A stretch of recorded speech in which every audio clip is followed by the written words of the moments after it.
পুরান ঢাকা বুড়িগঙ্গা নদীর তীরে গড়ে ওঠা রাজধানী ঢাকার সেই পুরনো অংশ, যেখানে প্রতিটি অলিগলি ইতিহাসের গল্প বলে। ধারণা করা হয় প্রায় ৭০০ খ্রিস্টাব্দে এখানেই ঢাকার গোড়াপত্তন হয় এবং ১৬০৮ খ্রিস্টাব্দে এটি আনুষ্ঠানিকভাবে শহর হিসেবে গড়ে ওঠে। পরে ১৯১০ সালের দিকে এটি ধীরে ধীরে বিস্তৃত হয়ে গেন্ডারিয়া থেকে হাজারীবাগ এবং সদরঘাট থেকে নবাবপুর পর্যন্ত ছড়িয়ে পড়ে। মুঘল আমল থেকেই পুরান ঢাকার রাজনীতি, ব্যবসা ও সংস্কৃতির গুরুত্বপূর্ণ কেন্দ্র ছিল। ইউরোপীয় ব্যবসায়ী, আর্মেনীয় বণিক আর দেশি কারিগররা মিলে এই শহরকে দিয়েছে এক আলাদা রং, যা আজও পুরান ঢাকাকে বিশেষ করে রেখেছে। ভ্রমণ গাইডে আজকের পর্বে আমরা ঘুরে দেখব পুরান ঢাকার সবচেয়ে জনপ্রিয় দর্শনীয় স্থানগুলো: লালবাগ কেল্লা, আহসান মঞ্জিল, আর্মেনীয় গির্জা, রোজ গার্ডেন, সদরঘাট, হোসেনি দালান, বিউটি বোর্ডিং, তারা মসজিদ, রূপলাল হাউস, বলধা গার্ডেন সহ আরও অনেক ঐতিহাসিক জায়গা। প্রতিটি স্থানের ইতিহাসের পাশাপাশি থাকছে যাওয়ার উপায়, সময়সূচি, প্রবেশ টিকিট মূল্য এবং ভ্রমণ টিপস। চলুন শুরু করি পুরান ঢাকার সবচেয়ে জনপ্রিয় স্থান লালবাগ কেল্লা থেকে। প্রায় ৪০০ বছরের ইতিহাসের সাক্ষী হয়ে পুরান ঢাকার লালবাগ এলাকায় অবস্থিত মুঘল আমলের ঐতিহাসিক স্থাপনা লালবাগ কেল্লা। ইতিহাস থেকে জানা যায়, সম্রাট আওরঙ্গজেবের পুত্র আজম শাহ ১৬৭৮ সালে লালবাগ কেল্লার নির্মাণ শুরু করেন। মসজিদ ও দরবার হল তৈরি হওয়ার পর তিনি দিল্লিতে চলে যান। পরে সুবেদার নবাব শায়েস্তা খাঁ নির্মাণ কাজ আবার চালু করেন, কিন্তু তার কন্যা পরী বিবির মৃত্যুর পর সেই কাজ বন্ধ করে দেন। মুঘল আমল শেষ হওয়ার পর দুর্গটি পরিত্যক্ত হয়ে পড়ে। কেল্লার প্রধান আকর্ষণ পরী বিবির সমাধি, যা মার্বেল ও কোষ্টি পাথরে নির্মিত।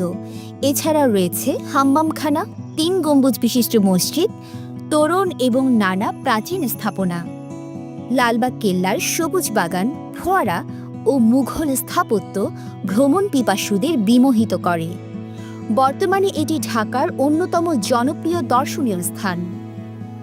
লালবাগ কেল্লার প্রবেশ টিকিট ২০ টাকা। রবিবার ও সরকারি ছুটির দিন বন্ধ থাকে। সোমবার শুধুমাত্র সকালে বন্ধ থাকে। এছাড়া বাকি দিন সকাল থেকে বিকেল পর্যন্ত খোলা থাকে।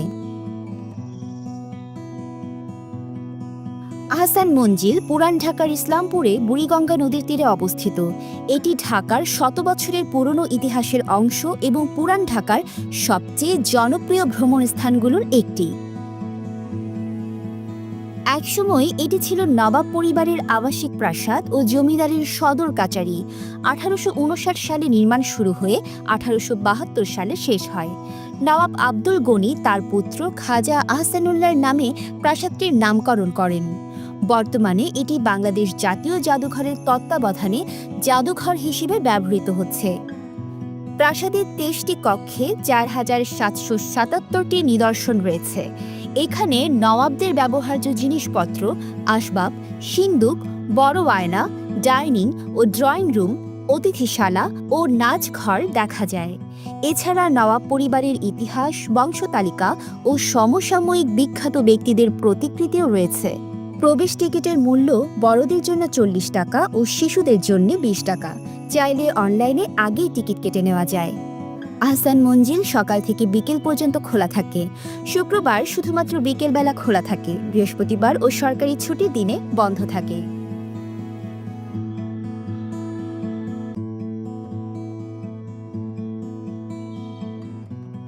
রোজ গার্ডেন প্যালেস পুরান ঢাকার টিকাটুলিতে অবস্থিত আরেকটি ঐতিহাসিক স্থাপনা।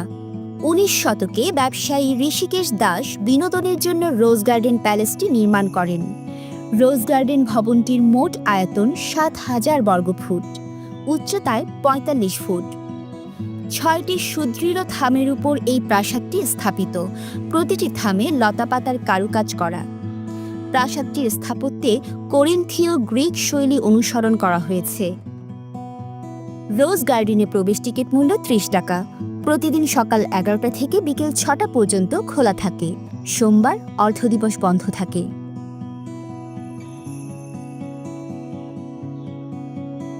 আর্মেনিয়ান গির্জা পুরান ঢাকার আরমানিটোলায় অবস্থিত একটি ঐতিহ্যবাহী গির্জা। এটি ১৭৮১ সালে প্রতিষ্ঠিত হয়েছিল। ব্যবসার কারণে অষ্টাদশ শতকে আর্মেনীয়রা ঢাকায় বসতি গড়ে তোলে এবং এখানে গির্জাটি নির্মাণ করে। গির্জাটির দৈর্ঘ্য প্রায় ৭৫০ ফুট। এতে রয়েছে ৮৭টি জানালা ও ৪টি দরজা। ভেতরে প্রবেশ করলে ডান পাশে নারী ও শিশুদের আসন, বাম পাশে পুরুষদের আসন এবং সামনে মূল বেদিতে যীশুখ্রিস্টের চিত্রকর্ম ও ক্রুশ দেখা যায়। গির্জা প্রাঙ্গণে রয়েছে ৩ শতাধিক সমাধি, বেশিরভাগই মার্বেল পাথরে নির্মিত। তবে আলাদাভাবে নজর কাড়ে ক্যাটাভিক অ্যাভাটিক টমাসের সমাধি। এটিই এখানের একমাত্র সমাধি যাতে ওবেলিক রয়েছে, যার পাশে শ্বেত পাথরের একটি নারী মূর্তি স্থাপন করা আছে। প্রবেশ করতে টিকিটের প্রয়োজন হয় না, তবে অনেক সময় প্রবেশের অনুমতি মেলে না। এটি একটি ধর্মীয় স্থান, তাই ভ্রমণের সময় শালীনতা ও পবিত্রতা বজায় রাখা উচিত।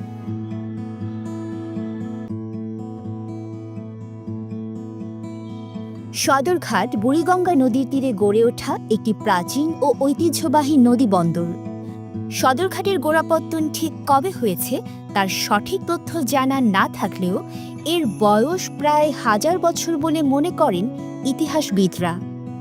পদ্মা সেতু চালু হওয়ার পর যদিও সদরঘাটের জৌলুস কিছুটা কমেছে, তবুও এটি দক্ষিণাঞ্চলের অনেক জেলায় যাতায়াতের জন্য খুবই গুরুত্বপূর্ণ।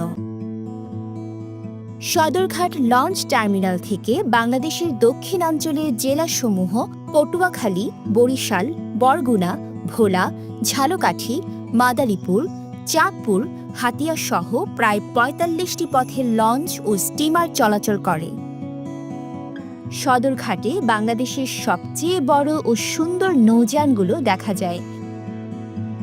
লঞ্চগুলো ঘুরে দেখা যায়, সেই সাথে বুড়িগঙ্গা নদীতে নৌকা ভ্রমণ যোগ করবে ভিন্ন মাত্রা।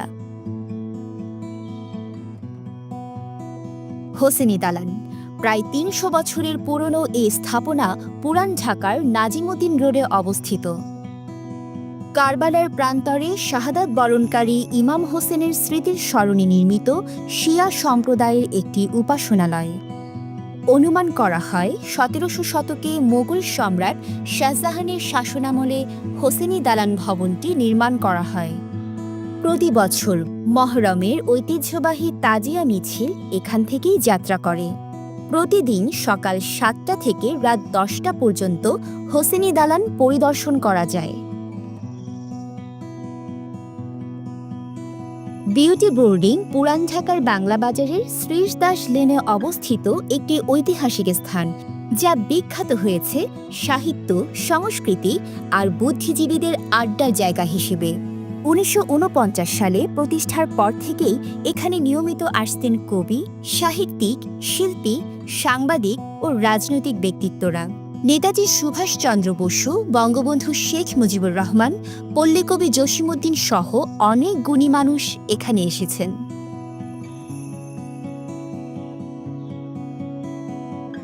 বলধা গার্ডেন পুরান ঢাকার ওয়ারিতে অবস্থিত একটি বিখ্যাত উদ্ভিদ উদ্যান।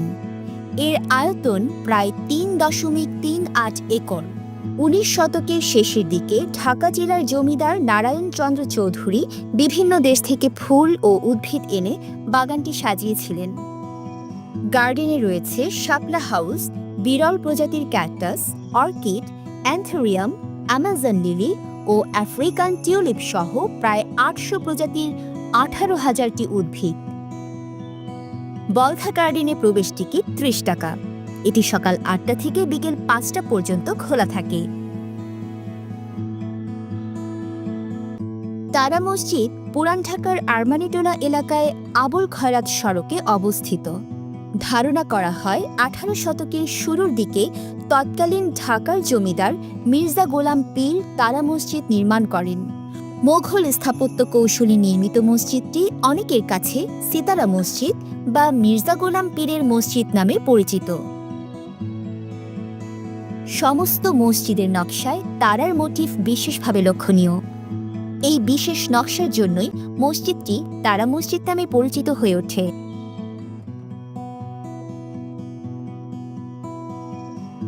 রূপলাল হাউস পুরান ঢাকার শ্যামবাজারে বুড়িগঙ্গার তীরে অবস্থিত ঊনবিংশ শতাব্দীর একটি ঐতিহাসিক প্রাসাদ। ইংরেজি আকৃতির এই ভবনে ইউরোপীয় রেনেসাঁ ও করিন্থীয় স্থাপত্যের প্রভাব দেখা যায়। ভবনটিতে ছিল নাচঘর, দরবার কক্ষ ও প্রশস্ত বারান্দা সহ ৫০টিরও বেশি কক্ষ। সদরঘাট থেকে হেঁটেই রূপলাল হাউসে যাওয়া যায়। এছাড়াও পুরান ঢাকার ঐতিহাসিক নিদর্শন হিসেবে আছে মোঘল স্থাপত্যরীতি ও ইউরোপীয় কারুকাজের ফরাশগঞ্জ এলাকায় নর্থ ব্রুক হল। লাল রঙের ভবনের জন্য স্থানীয়রা লালকুঠি নামে ডাকে। সদরঘাটের কাছে লক্ষ্মীবাজারে রয়েছে ঐতিহ্যবাহী বাহাদুর শাহ পার্ক, যা একসময় ভিক্টোরিয়া পার্ক নামে পরিচিত ছিল। চকবাজারের বুড়িগঙ্গা নদীর ধারে আছে মুঘল আমলের বড় কাটরা আর শায়েস্তা খাঁর সময়কার ছোট কাটরা। পুরান ঢাকাতেই রয়েছে ঢাকেশ্বরী মন্দির। এই মন্দিরটিকে বাংলাদেশের জাতীয় মন্দির বলা হয়। এছাড়া টিপু সুলতান রোডে শতবর্ষী পুরনো স্থাপনা শঙ্খনিধি হাউস এখনও ইতিহাসের সাক্ষী হয়ে দাঁড়িয়ে আছে। গুলিস্তানে ওসমানী উদ্যানও পুরান ঢাকার আরেকটি জনপ্রিয় দর্শনীয় স্থান।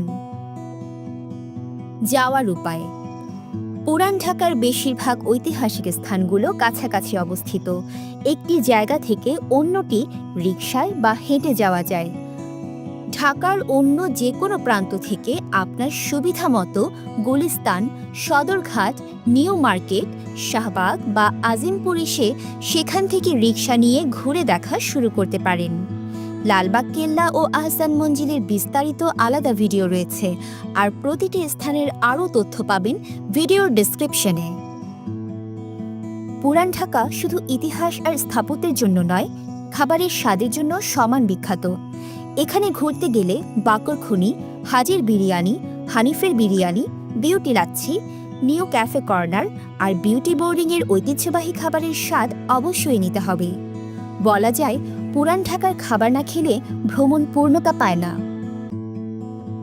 পুরান ঢাকা ভ্রমণ নিয়ে যদি আরও কোনো প্রশ্ন থাকে তাহলে কমেন্ট করে তা আমাদের জানান। ভিডিওটি ভালো লেগে থাকলে শেয়ার করুন বন্ধুদের সাথে। আর আমাদের ভ্রমণ গাইড চ্যানেলটি সাবস্ক্রাইব করা না থাকলে ঝটপট করে ফেলুন। পরের পর্ব দেখার আমন্ত্রণ জানিয়ে আজ এখানেই শেষ করছি। সবাই ভালো থাকুন ও নিরাপদে থাকুন।